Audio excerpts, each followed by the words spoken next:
اللہ الرحمن الرحیم۔ آیت نمبر 40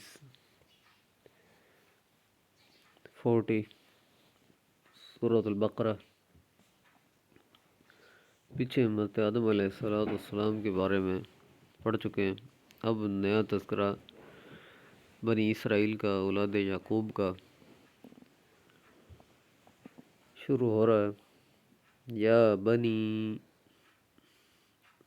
اے اولاد اسرائیل، اے اولاد یعقوب، اذکرو، یاد کرو تم، یا بنی اسرائیل اذکرو، اے اولاد یعقوب تم یاد کرو، نعمتی، میری نعمت کو۔ نعمتی کے بعد جو یا ہے، یہ اس کا معنی میری، میری نعمت کو یاد کرو اے اولاد یعقوب،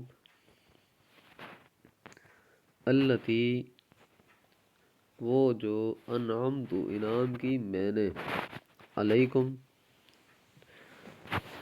اوپر تمہارے، تم سب کے، وَأَوْفُوا، اور پورا کرو، بعہدی، میرا وعدہ۔ یہاں پہ بھی یا آخر پہ آ رہی ہے، بعہدی کے بعد یا جو آ رہی ہے، یہ بھی اس کا معنی بھی میں، میرا۔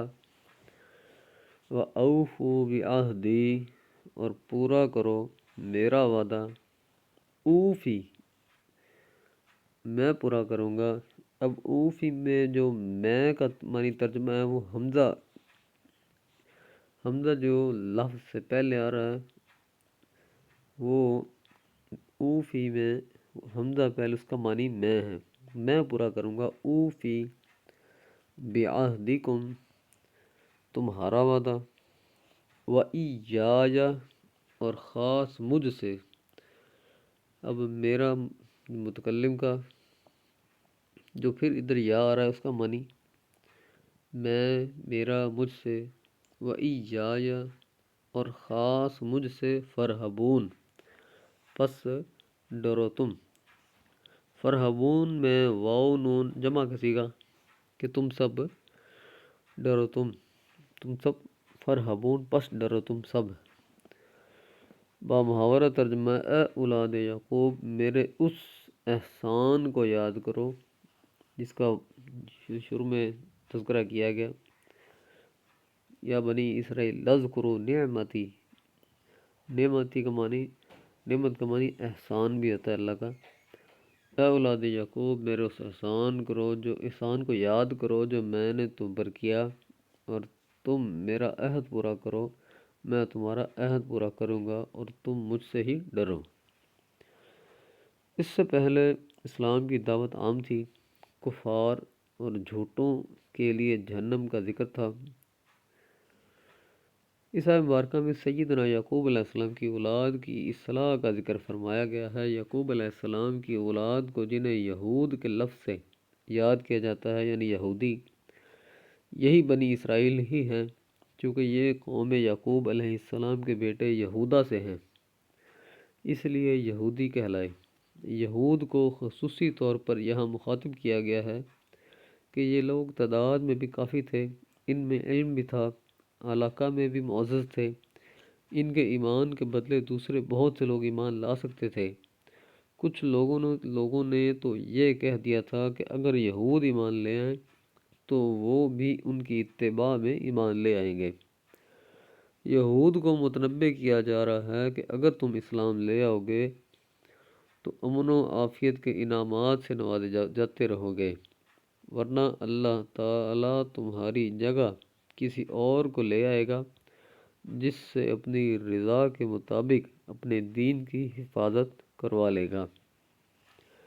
اسرائیل یعقوب علیہ السلام کا لقب ہے، اس کا معنی ہے اللہ کا بندہ۔ تفسیر عزیزی نے اس لقب کے عطا ہونے کا ذکر اس طرح کیا کہ حضرت یعقوب اپنے والد حضرت اسحاق علیہ السلام کے بے حد خدمت گزار تھے۔ وہ عبادت میں مصروف ہوتے تو کسی کو اندر نہ جانے دیتے، ایک دن فرشتہ آیا، اس نے اندر جانے کی کوشش کی، آپ نے روک دیا۔ حضرت اسحاق یہ شور سن کر باہر آئے تو یعقوب سے فرمایا، بیٹے یہ فرشتہ ہے۔ فرشتے نے یعقوب علیہ السلام کی بہت تعریف کی اور فرمایا، ہماری طرف سے اس کا نام اسرائیل رکھو، اس وجہ سے یہ لوگ بنی اسرائیل کہلائے۔ نام کی نسبت لقب زیادہ مشہور ہوا کہ فرشتے نے دیا تھا۔ بنی اسرائیل پر جو احسانات ہوئے ہیں وہ بہت زیادہ ہیں۔ 4000 سال تک یہ لوگ علم کا مرکز بنے رہے، ان میں انبیاء علیہ السلام آتے رہے، روحانی دولت کے امین رہے، آل فرعون سے نجات ملی، من و سلوہ نازل ہوا، پتھر سے چشمے بہہ گئے۔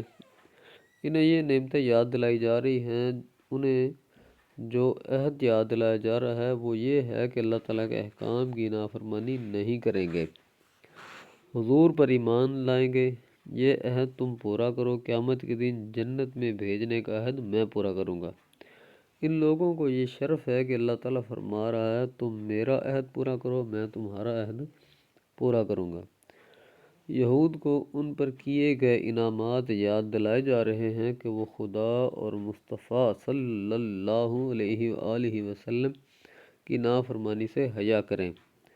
یہود کا خدا سے ایک عہد یہ بھی تھا کہ وہ حضور پر ایمان لائیں گے۔ اس آیہ مبارکہ سے یہ بھی واضح ہے عہد کا پورا کرنا واجب ہے اور عہد کو توڑنا حرام ہے۔ حضور صلی اللہ علیہ وآلہ وسلم نے عہد توڑنے والوں کے متعلق فرمایا کہ قیامت کے دن انہیں سزا دی جائے گی، ان پر بطور نشانی ایک جھنڈا لگا دیا جائے گا جس سے وہ نادم اور شرمندہ ہوں گے۔ جتنی بڑی عہد شکنی ہوگی اتنا ہی بڑا جھنڈا ہوگا، العیاذ باللہ۔ صدق اللہ العظیم، صدق رسولہ النبی الکریم الامین الرؤوف الرحیم۔